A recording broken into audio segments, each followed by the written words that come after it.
Oh my God, it's a lot of books. सो ये books मेरी नहीं है, ये बुक्स आपके लिए जो मुझसे बहुत सारे सवाल कर रहे हैं कि भाई फर्स्ट ईयर में कौन सी बुक पढ़नी चाहिए, कौन सी बुक खरीदनी चाहिए और कैसे पढ़नी चाहिए। सो मैं आ गई हूँ आपके लिए ये सारी बुक्स बताने कि आपको कैसे कौन सी बुक और कब पढ़नी है। So hello everyone, I am a third year M B student in GGS medical college Faridkot.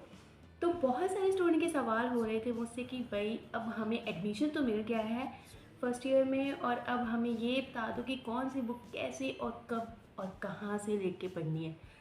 So yeah that's all for you guys. So let's start the video. Most important इन सबका favourite subject and that's the anatomy.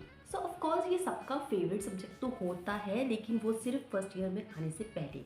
जैसे ही first year में आते हैं सबका ये नापसंदीदा subject भी बन जाता है, बिकॉज इसमें इतना ज़्यादा पढ़ना पड़ता है कि आप खुद सोचोगे कि भाई बस अब नहीं हो पाएगा। So yeah let's introduce that's all books to you. So सबसे पहले we are divided the books into जो स्टैंडर्ड बुक्स हैं, रेफरेंस बुक्स हैं, और कौन सी बुक है जो सिर्फ आपने लाइब्रेरी से उठा के कभी कभी पढ़नी है।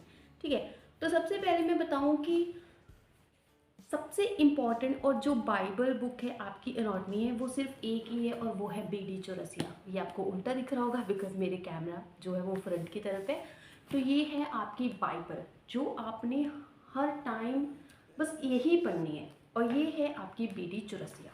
सो बी डी चौरसिया में आपको टोटल 4 पार्ट्स मिलेंगे, जैसे कि you can see that all the parts. तो ये चारों के चारों पार्ट्स आपने खरीदने हैं, चारों के चारों पार्ट्स आपने पढ़ने भी है। इसके अलावा जो है आपकी यहीं सिर्फ एनाटॉमी ख़त्म नहीं होती है, उसके अलावा जो आपने बुक्स बाय करनी है that is your histology book, embryology book end of course a neurology book. वो तीनों बुक्स भी इसी में इंक्लूड होंगी। मेरे पास वो अभी इस वक्त बुक्स नहीं है बिकॉज मेरी बहुत सारी बुक्स जो है वो घर पर रह चुकी हैं, और वो क्या है मैं आपको एक एक करके पूरे के नाम जो है वो बता देती हूँ। ठीक है, तो सबसे पहली बुक जो स्टैंडर्ड बुक है एनाटॉमी पढ़ने के लिए वो है आपकी बी डी चौरसिया बुक, जो आपने बिल्कुल लेनी ही है बिना कोई शक के। ठीक है, दूसरी आपकी बात आ जाएगी embryology book. You can see on the screen that is the विश्राम सिंह नाम की एक बुक है जो आपने एम्ब्रियोलॉजी के लिए पढ़नी है। कनिंगम आपने लेनी है जब आप डी हॉल में जाते हो, डी हॉल के लिए उसमें बहुत सारी डायग्राम्स होती हैं जो आपको बनाने में एंड उसमें हेल्प करेंगी। एटलस आप ले सकते हो, एटलस आपके काम आएगी जब आपको डायग्राम्स ड्रॉ करनी होगी। डायग्राम्स में काफ़ी ज़्यादा हेल्पफुल रहती है एटलस, तो उस चीज़ में आप इसको ले सकते हो। ठीक है, so that's all about the anatomy कि आपने कौन सी बुक कब कैसे और कहाँ पढ़नी है, ये मैं बताऊंगी आपको नेक्स्ट वीडियो में इफ़ यू वांट। ओके, तो अभी के लिए ये सिर्फ वीडियो है बुक्स के ऊपर कि कौन सी बुक्स आपने खरीदनी। So next we are talking about the physiology. So अब हम बात करेंगे फिजियोलॉजी में आपको कौन सी स्टैंडर्ड बुक्स लेनी है और कौन सी नहीं। वैसे तो फिजियोलॉजी में बहुत सारी बुक्स आती हैं, इंदु खुराना, ए के जैन, उसके बाद सबसे ज़्यादा स्टैंडर्ड बुक है गाइटन। तो मैं आपको बता दूंगी एग्ज़ाम पॉइंट ऑफ व्यू से हमने जो बुक पढ़ी है जिसका अब ये हाल है कुछ, जिसका ना आगे का कवर है ना पीछे का कवर है, सिर्फ ये साइड का कुछ बचा है। तो इसके लिए मैंने तो पढ़ी थी Indu Khurana book.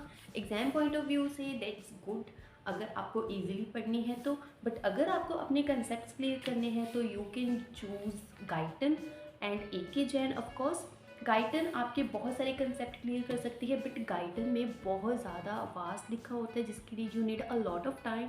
But first year में और भी बहुत सारे सब्जेक्ट होते हैं पढ़ने के लिए, इतना टाइम नहीं होता है। अगर आप कोई ना कोई टॉपिक पढ़ने के लिए वो चूज़ करना चाहते हैं तो ऑफकोर्स आई प्रेफर कि आप सिर्फ लाइब्रेरी से वो बुक को लेके पढ़ें, खरीदें नहीं। Don't waste your money on the Guyton, you need just a exam point of view book, so that is just a Indu Khurana और A K Jain. That's all about the physiology book. Physiology की सिर्फ यही 2-3 books हैं, but ये अपने आप में ही बहुत बड़ी बुक्स हैं, यू कैन सी दैट। ठीक है, तो उसके बाद हम बात करेंगे बायोकेमिस्ट्री की। बायोकेमिस्ट्री की मेरी बुक जो है वो मेरे घर पे है, अभी मेरे पास नहीं है, बट मैं आपको बताऊंगी कि आपको बायोकेमिस्ट्री में कौन सी बुक खरीदनी है और कौन सी बुक लाइब्रेरी से लेके पढ़नी है और कौन सी बुक स्टैंडर्ड है।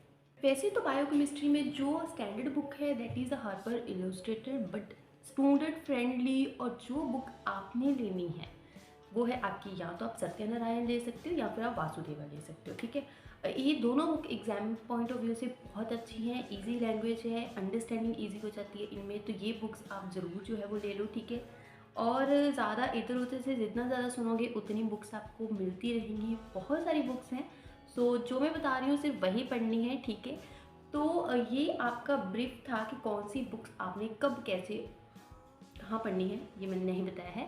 बट कौन सी बुक्स आपने लेनी है, कौन सी बुक आपने लाइब्रेरी से पढ़नी है, ये मैंने आपको बता दिया है। इफ़ यू वांट कि मैं आपको ये भी बताऊंगी कि ये बुक्स को आपने पढ़ना कैसे है, अपने एग्जाम्स में अच्छे मार्क्स कैसे लेके आने हैं, तो मेरी नेक्स्ट वीडियो को देखना बिल्कुल मत भूलना, ठीक है। तो thank you so much for the watching and thank you so much for your support. If you have any doubt regarding your first year, regarding your ragging and studies, everything, then you can ask freely in the comment section. So thank you so much. Bye bye. Let's meet in the next video, जो मैं बताऊंगी कि कैसे ये सारी books को एक साथ पढ़ना है, because it's a lot practicals in theory, बहुत सब कुछ होता है फर्स्ट ईयर में। तो वो मैं आपको बताऊंगी अपने नेक्स्ट वीडियो में। So thank you.